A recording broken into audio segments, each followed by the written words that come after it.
Hey everyone, so today we have the new FK8 Civic Type R behind us.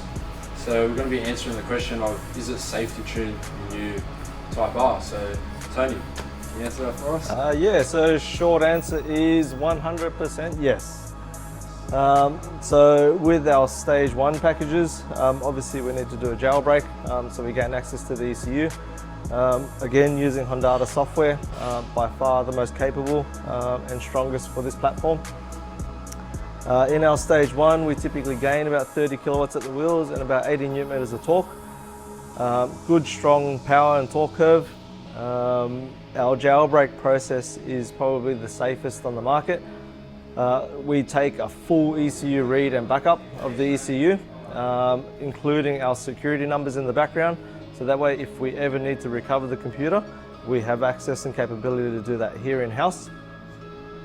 In addition to the power and torque gains, Jim also starts the car off in R mode. So obviously it saves you trying to change it manually by yourself. It's just a little bit annoying. The Honda traction control strategy is also applied. Helps it in the long run. Less stress on the actual drivetrain components, and is also quicker overall. So Tony, since we have quite a history with the previous generation FK8, are there any major differences between the generations, or? To put it simply, no two cars are the same. With our years of experience, basically every Type R that comes through the door will have a different combination of parts. Different intercooler, different downpipe, different piping, different turbos. So they're always different. So Jim's had a lot of experience with the European ECUs. This obviously not being different, they now run a Bosch ECU. Jim's been very comfortable with the European style mapping, hence we tailor every tune to suit each car. So Tony, how did Jim get so comfortable with tuning these ECUs?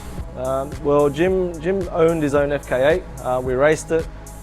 We developed it. He spent countless hours on the dyno, on the road, at the racetrack, just basically perfecting the maps and what needs to be done.